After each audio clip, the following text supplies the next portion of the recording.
हाय students, आपण आता 12वीचा जो काही नवीन सिलेबस आलाय 2020-21 साठी त्या सिलेबसचा पहिला चॅप्टर रोटेशनल डायनामिक्स स्टार्ट करणार.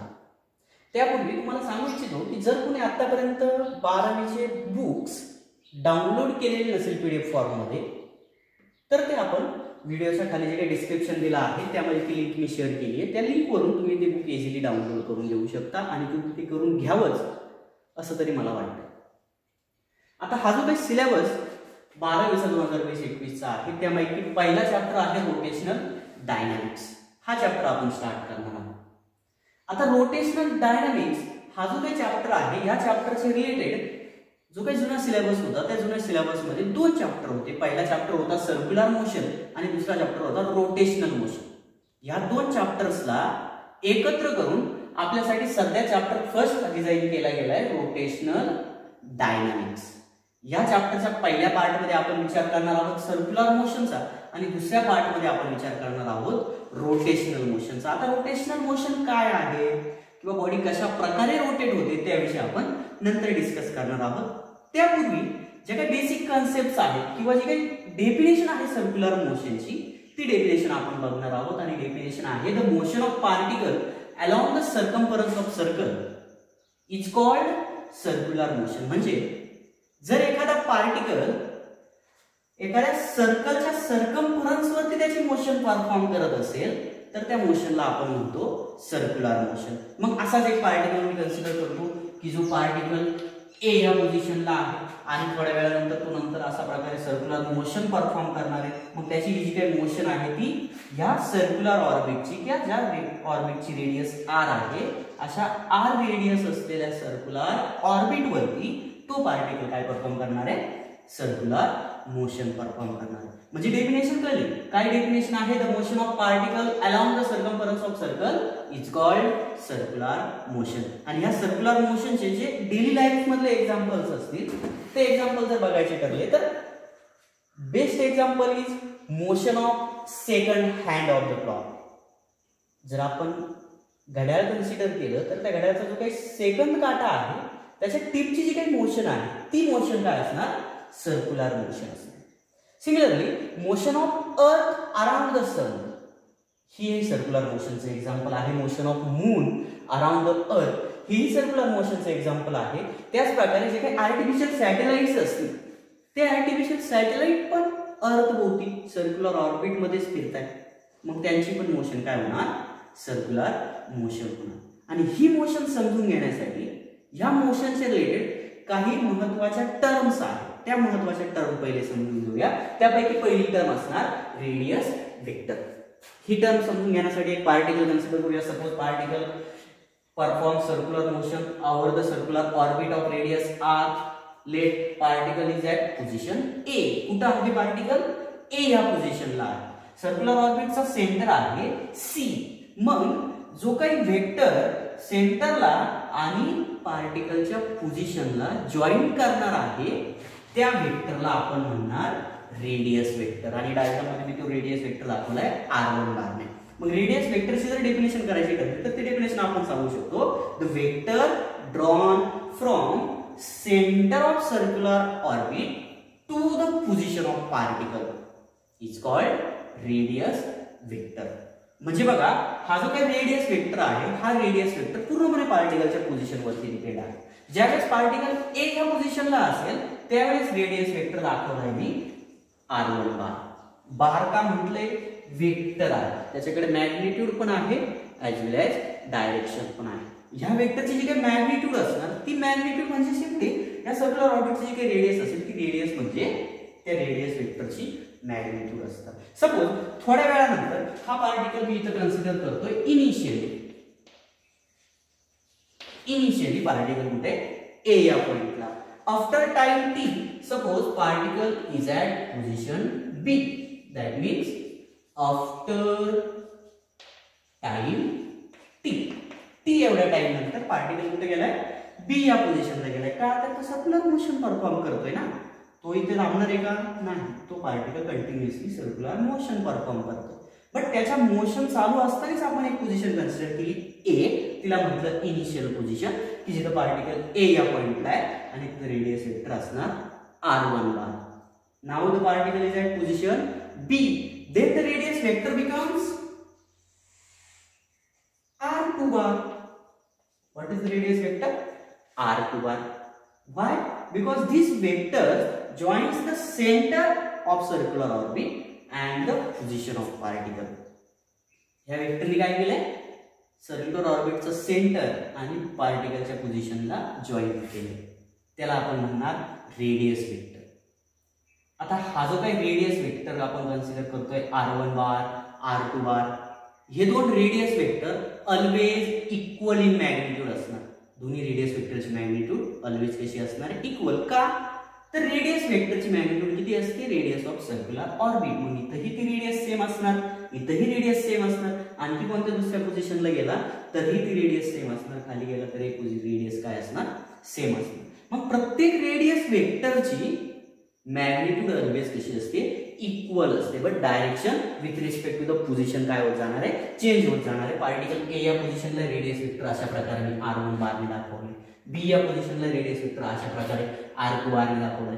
सपोज पार्टिकल आला डी या पोझिशनला, तर अशा प्रकारे मला तो radius vector from the centre to the position अशा प्रकारे तो रेडियस वेक्टर r3 बार दाखवावा लागेल. म्हणजे मला सांगायचं काय आहे की रेडियस वेक्टरची मॅग्निट्यूड प्रत्येक वेळेस सेमच असणार, की जी असेल radius of circular orbit. But direction with respect to the position continuously काय होत जाणार आहे? चेंज होत जाणार आहे. कळलं रेडियस वेक्टर? रेडियस वेक्टरची डेफिनेशन आपण केली, the vector drawn from centre of circular orbit to the position of particle is called radius vector. It is a vector quantity and magnitude of radius vector is always equals to the radius of circular orbit. कळलं? Radius vector म्हणजे काय आहे. त्याच्यानंतर next quantity आहे angular displacement. Angular displacement. आता ज्याप्रमाणे linear displacement असते, distance और smallest distance between the two positions, त्याला आपण लिनियर डिस्प्लेसमेंट म्हणतो लिनियर मोशन मध्ये. सिमिलरली अँग्युलर मोशन मध्ये किंवा सर्क्युलर मोशन मध्ये अँग्युलर डिस्प्लेसमेंट असते थीटा, आणि ही क्वांटिटी ही लिनियर डिस्प्लेसमेंट सारखी वेक्टर क्वांटिटी असणार आहे थीटा बार. आता याची जर डेफिनेशन करायची ठरली तर त्याची डेफिनेशन मी लिहितोय, angle traced by radius vector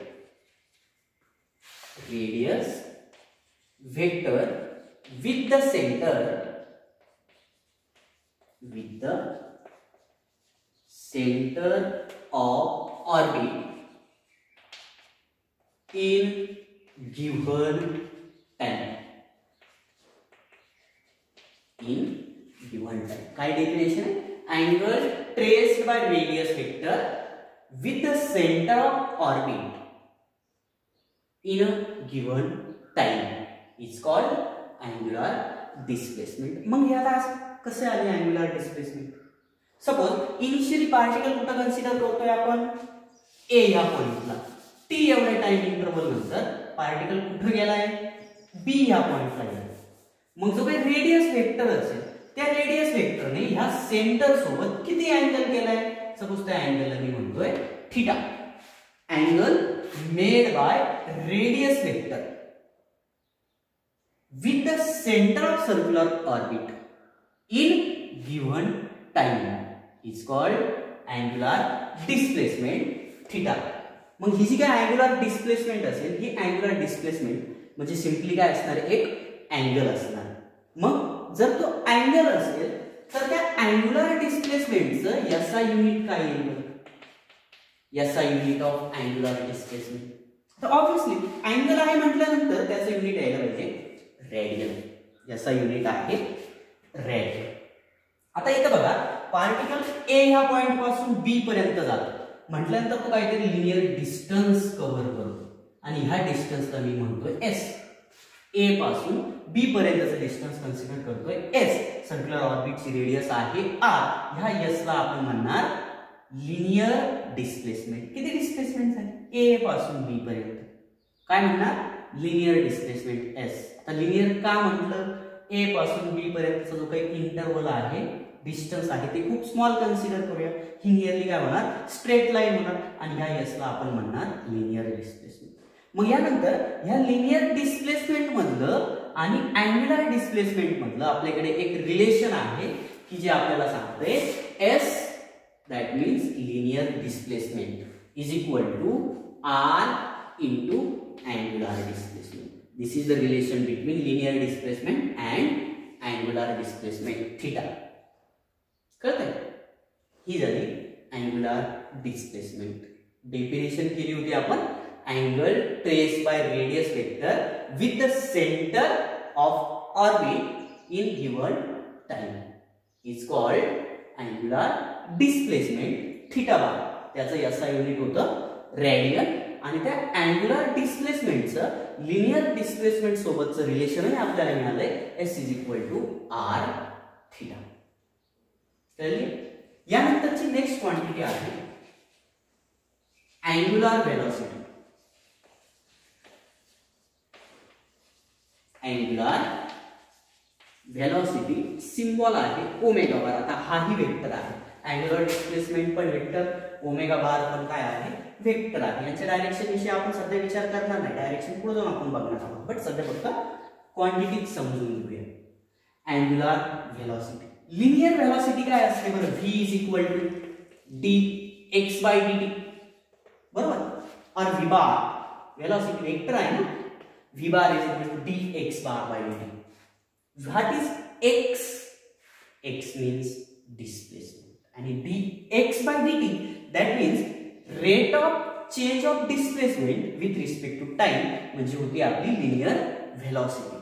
Similar way जी काय angular velocity असणार omega bar is equal to rate of change of angular displacement with respect to time. और सिंपली मैथमेटिकल कैलकुलेशन साठी omega is equal to theta by t where t is the time in which angular displacement theta is made. की ज्या time interval मध्ये थीटा एवढी अँग्युलर डिस्प्लेसमेंट झाली आहे त्याला आपण म्हणणार तो टाइम टी. कळतंय? ही झाली अँग्युलर व्हेलॉसिटी. सिंपल आहे, जशी लिनियर व्हेलॉसिटी तशीच अँग्युलर व्हेलॉसिटी. लिनियर व्हेलॉसिटी होती आपल्याकडे rate of change of displacement with respect to time. Similar वेने अँग्युलर व्हेलॉसिटी मिळाली rate of change of angular displacement with respect to time. कळलंय? आता velocity angular velocity याचं SI unit वरती कोण आहे थीटा. थीटाचा युनिट काय रेडियन. डिनॉमिनेटरला कोण आहे टाइम. टाइमचा SI युनिट काय आहे सेकंड. मग अँग्युलर व्हेलॉसिटीचं जे काही SI युनिट आपल्याला मिळालंय ते SI युनिट काय असणार रेडियन पर सेकंड असणार. आणि तिसरी शेवटची क्वांटिटी आपण बघतोय जी असेल अँग्युलर डिस्प्लेसमेंट. झाली अँग्युलर व्हेलॉसिटी झाली. Third quantity angular acceleration alpha bar. Again ही क्वांटिटी काय असणार वेक्टर क्वांटिटी बार म्हटलंय. त्यापूर्वी ही जी काही लिनियर व्हेलॉसिटी आपल्याला मिळते व्ही बार, अँग्युलर व्हेलॉसिटी मिळते ओमेगा बार, यांच्यामधलं हे काहीतरी रिलेशन असणार. जसं आपलं इथे लिनियर डिस्प्लेसमेंट अँग्युलर डिस्प्लेसमेंट यांच्यामधलं रिलेशन भेटलं S is equal to R theta. Similar वेनी लिनियर व्हेलॉसिटी व्ही बार आणि अँग्युलर व्हेलॉसिटी ओमेगा बार यांच्यामधलंही रिलेशन आपल्याला माहित आहे. काय आहे बरं ते रिलेशन सांगतो मी. Relation V linear velocity V is equal to R omega. What is it? This is the relation between linear velocity and angular velocity, but in magnitude form. If we have to consider in vector form, then v bar is equal to omega bar cross r bar. That v bar is the product of omega bar and r bar. कळतंय? v bar म्हणजे काय असणार vector product of angular velocity and radius vector. हा vector form आहे angular velocity आणि linear velocity मधलं हे relation. आता आपण येऊया अँग्युलर ऍक्सिलरेशन अल्फाकडे. लिनियर ऍक्सिलरेशन काय असतं बरं? Linear acceleration A is equal to rate of change of linear velocity with respect to time. Okay, this is the linear acceleration. Similarly, angular acceleration can also be defined as the rate of change of angular velocity with respect to time. That means alpha bar is equal to d omega bar by dt. Okay, this is the angular acceleration. Again, it is a vector quantity. आणि ह्या वेक्टरची जी काय direction असेल ती direction आपण थोडं पुढे जाऊन डिस्कस करणार आहोत. ती डायरेक्शन काय असेल त्या डायरेक्शन विषयी आपण नंतर विचार करणार आहोत. सिमिलरली अँग्युलर वेलॉसिटीच्या डायरेक्शन विषयी विचार करणार आहोत. अँग्युलर डिस्प्लेसमेंटच्या डायरेक्शन विषयी डिस्कस करणार आहोत. कळलंय? आता पूर्ण लेक्चर मध्ये आपण काय डिस्कस केले? पहिले सर्क्युलर मोशनची डेफिनेशन बघितली. The motion of particle along the circumference of circle is called circular motion. Then ज्या काही महत्त्वाच्या क्वांटिटीज आहेत सर्क्युलर मोशनच्या रिलेटेड त्या क्वांटिटीचा आपण विचार केला. त्यापैकी पहिली क्वांटिटी होती रेडियस वेक्टर. आणि रेडियस वेक्टरची डेफिनेशन काय केली? The vector drawn from centre of the circular orbit to the position of particle is called radius vector. आणि आपण डिस्कस पण केले या रेडियस वेक्टरची जी काही मॅग्निट्यूड असणार ती मॅग्निट्यूड ऑलवेज इक्वल असते कशासोबत? सर्क्युलर ऑर्बिटच्या रेडियस सोबत. ओके, त्यानंतर नेक्स्ट क्वांटिटी बघितली अँग्युलर डिस्प्लेसमेंट थीटा.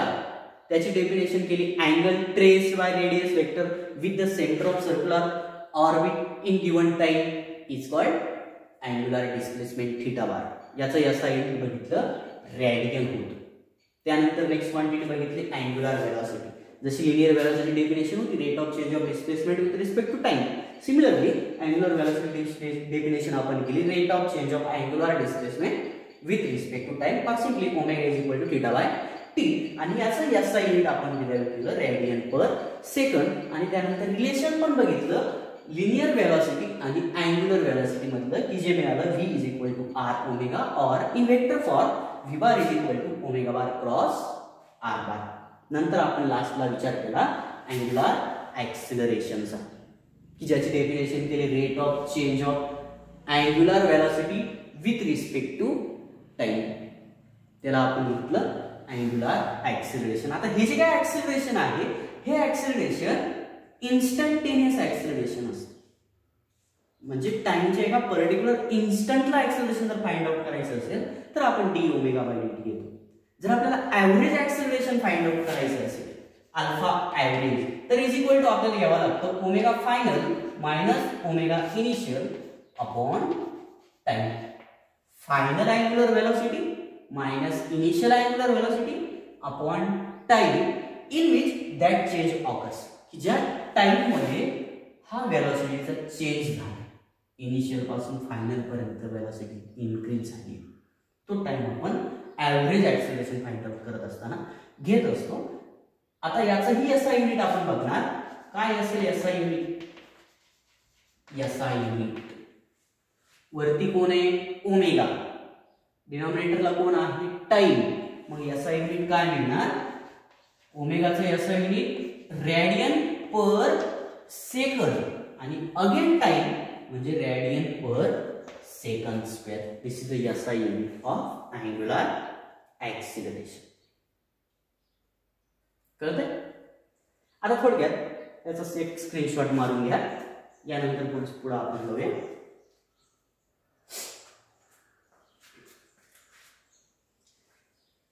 घेतलाय.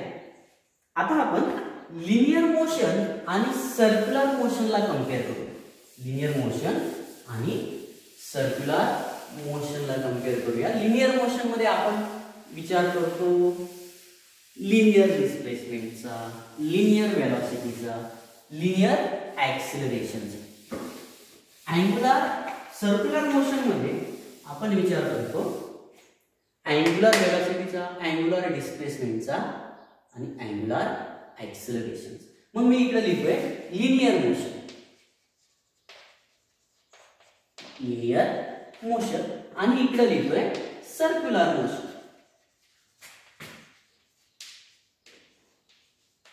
लिनियर मोशन, सर्क्युलर मोशन किंवा याला मी अँग्युलर मोशन म्हणतो. अँग्युलर. कळलं? इकडे आपण पहिली क्वांटिटी बघितली होती displacement. Linear displacement x bar और s. Okay, linear displacement minimum distance between two positions, त्याला आपण लिनियर डिस्प्लेसमेंट म्हणतो. सर्क्युलर मोशन मध्ये त्याच्या अॅनालॉगस टर्म आपण कोणती बघितली? Angular displacement. Angular displacement theta bar हा ही वेक्टर होता. याची डेफिनेशन काय केली? Angle trace by radius vector with the centre in given time is called angular displacement. आता ह्या लिनियर डिस्प्लेसमेंटचं जे काही SI युनिट होतं ते SI युनिट आपण काय घेतलं होतं? मीटर. युनिट होतं मीटर. डिस्प्लेसमेंट आहे, डिस्टन्स आहे, युनिट असतात मीटर. अँग्युलर डिस्प्लेसमेंट अँगल आहे, मग SI युनिट काय होईल? रेडियन. काय होईल SI युनिट? रेडियन. यानंतर लिनियर डिस्प्लेसमेंट किंवा लिनियर मोशनच्या रिलेटेड दुसरी क्वांटिटी व्हेलॉसिटी और सिंपली लिनियर वेलोसिटी. डेफिनेशन होती linear velocity v bar is the rate of change of linear displacement with respect to time dx by dt. Okay, याचा SI unit काय होतं? SI unit काय होतं? Metre per second. Similarly इकडे ही quantity मिळते angular velocity. आणि ह्या अँग्युलर वेलोसिटीची डेफिनेशन आपण केली omega bar is equal to d theta bar by d. That means rate of change of angular displacement with respect to time. याचंही SI unit आपण बघितलं. काय SI युनिट आहे? Radian per second. ओके, त्यानंतर ही linear velocity आणि angular velocity या दोघांमध्ये एक रिलेशन होतं. काय होतं? v is equal to r omega, where r is the radius of circular orbit or magnitude of radius vector. Okay, इकडेही एक रिलेशन आपल्याला मिळालं. s is equal to r theta. आता तिसरी क्वांटिटी विचार करूया. तिसऱ्या क्वांटिटीचा कोणती होती? Acceleration.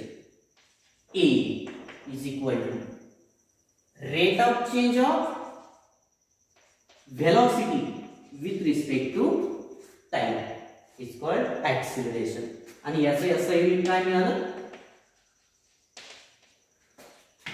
Metre per second square. Similarly circular और अँग्युलर मोशन मध्ये तिसरी क्वांटिटी आपण बघितली अँग्युलर ऍक्सिलरेशन. याच्या अॅनालॉगस अँग्युलर लिनियर ऍक्सिलरेशनच्या अॅनालॉगस अँग्युलर ऍक्सिलरेशन. सिम्बॉल होता अल्फा बार आणि त्याची डेफिनेशन होती rate of change of angular velocity with respect to time. Okay, याचं SI युनिट काय मिळालं? SI unit radian per second square. आणि लिनियर ऍक्सिलरेशन अँग्युलर ऍक्सिलरेशन यांच्यामधलं एक फेवरेट रिलेशन आपल्याकडे आहे किंवा एक इम्पॉर्टंट रिलेशन आपल्याकडे आहे की जे रिलेशन असेल a is equal to r alpha. Linear acceleration आणि अँग्युलर ऍक्सिलरेशन मधलं हे रिलेशन असणार. अगेन पॉज करून स्क्रीनशॉट तुम्ही मागून घेऊ शकता. आता यानंतरच्या नेक्स्ट लेक्चर मध्ये आपण ह्या अँग्युलर वेलोसिटीची, अँग्युलर डिस्प्लेसमेंटची, अँग्युलर ऍक्सिलरेशनची जी काही डायरेक्शन असेल त्या डायरेक्शन विषयी डिस्कस करणार आहोत. त्यानंतर सर्क्युलर मोशनचे दोन टाइप्स बघणार आहोत. सर्क्युलर मोशनच्या दोन कॅरेक्टरिस्टिक्स बघणार आहोत आणि पुढे जाऊन सर्क्युलर मोशनच्या दोन टाइप्समध्ये पहिला टाइप असणार युनिफॉर्म सर्क्युलर मोशन, दुसरा टाइप असणार नॉन युनिफॉर्म सर्क्युलर मोशन. हे सर्व आपण नेक्स्ट लेक्चरमध्ये बघणार आहोत. थँक्यू.